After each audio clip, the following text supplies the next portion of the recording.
This is Barry Zalma speaking for Claim School Incorporated's blog, Zalma on Insurance. Today we're going to talk about a case where Federal Insurance Company regretted its agreement to join with other insurers, pay an insured's claim, and then resolve their coverage dispute between the insurers later. Federal attempted to avoid reimbursement of an excess insurer who believed that it owed nothing, but joined with Federal and others to resolve the claim on behalf of their insured, finding, of course, that no good deed goes unpunished. In Western World Insurance Company versus Federal Insurance Company, the California Court of Appeals, 2nd District, 6th Division, on September 8, 2022, resolved the dispute between the two insurers about the priority of coverage arising from a single incident. In May of 2014, Elliot Roger murdered his two roommates and their friend at the Capri Apartments in Isla Vista, California. The victim's heirs brought an action for wrongful death, a case called Chen versus Hi-Desert Mobile Home Park, against the owner of the apartments and the manager. The action alleged that the manager and Hi-Desert had notice of Roger's violent propensities but assigned him to the victims as their roommate. The insurance coverage started with Associated Industries Insurance Company, which provided general liability coverage for both Hi-Desert and the management company. Federal Insurance Company provided coverage in excess of AIIC's coverage for both Hi-Desert and ACH, the manager.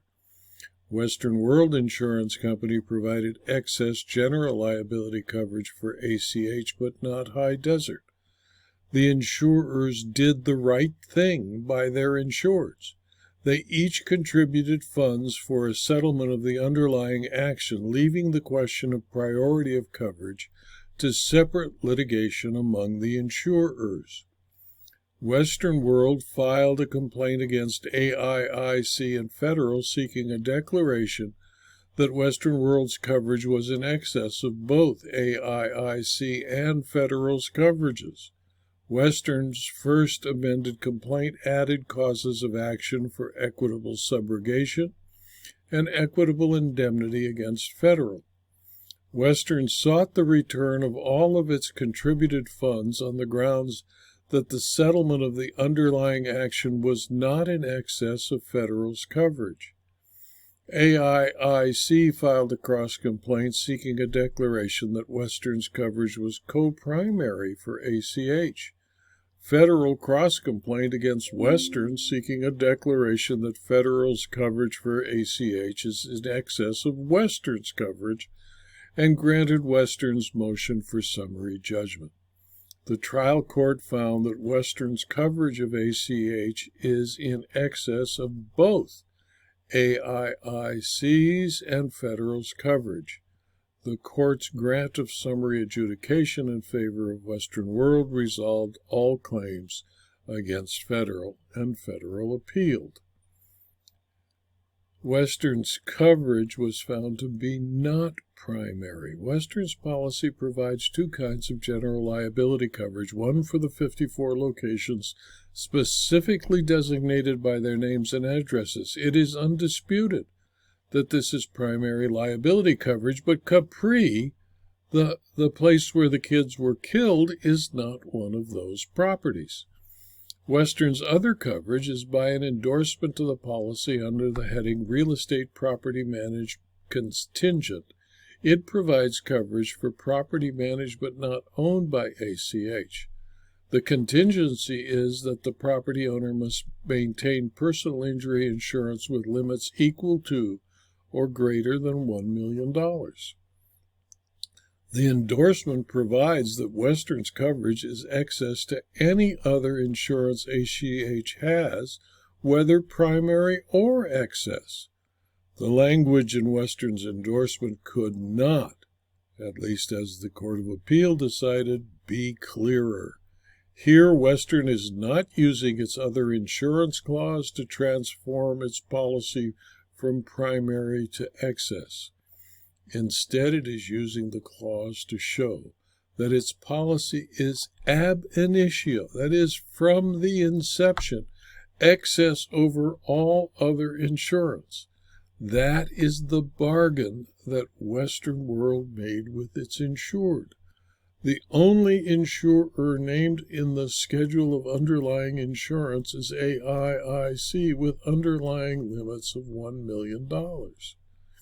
Thus, the only contingency for Federal's liability under its policy is the exhaustion of AIIC's primary $1 million policy limit. Federal's liability was not contingent on the exhaustion of limits under Western World's policy. Instead, Federal undertook to provide coverage immediately upon exhaustion of AIIC's policy limits, whereas Western obligated itself to provide coverage only when the limits of all other available coverage, both primary and excess, were exhausted. Western's coverage, therefore, the Court of Appeal found, is excess over Federal's coverage. It also found that Federal was attempting to stitch together an argument gathered from bits and pieces of its policy. Its needlework failed to create even a plausible ambiguity. Any such ambiguity, of course, would be interpreted against Federal in any event. Had Federal intended that its coverage not attach until the exhaustion of all other insurance, it could have easily said so. It did not. The trial court correctly concluded that Western's coverage is in excess of Federal's coverage. The elements of an insurer's cause of action for equitable subrogation are: 1. The insured suffered a loss for which the defendant is liable either as the wrongdoer whose act or omission caused the loss, or because the defendant is legally responsible to the insured for the loss caused by the wrongdoer. 2. The claim loss was one for which the insurer was not primarily liable. 3. The insurer has compensated the insured in whole or in part for the same loss for which the defendant is primarily liable. 4. The insured has paid the claim of its insured to protect its own interest and not as a volunteer. 5. The insured has an existing, assignable cause of action against the defendant which the insured could have asserted for its own benefit had it not been compensated for its loss by the insurer. 6. The insurer has suffered damages caused by the act or omission upon which the liability of the defendant depends. 7. Justice requires that the loss be entirely shifted from the insurer to the defendant whose equitable position is inferior to that of the insurer. And 8. The insurer's damages are in a liquidated sum, generally the amount paid to the insured. Prior to the settlement of the Chen action, ACH had an assignable cause of action against Federal because Federal refused to acknowledge its duty to indemnify that ACH was primary to Western's coverage.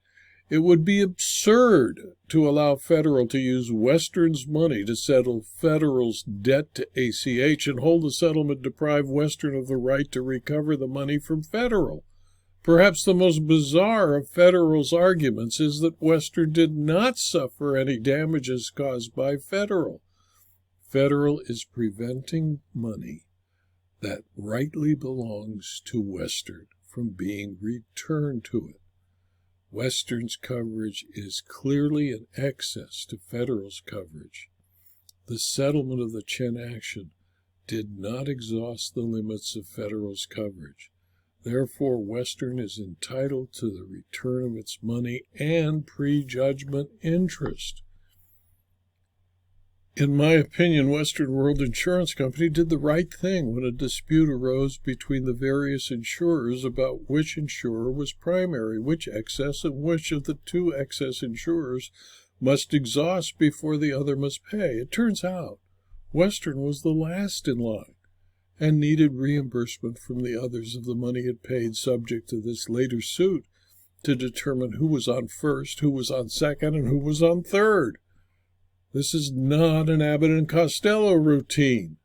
Federal tried to avoid doing the right thing only to have the Court of Appeals slap their cobbled together arguments down.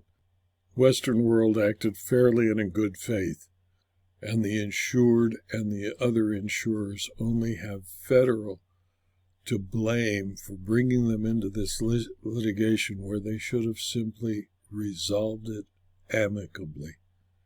This video was adapted from my blog Zelma on Insurance and is available free to anyone who goes to zelma.com/blog.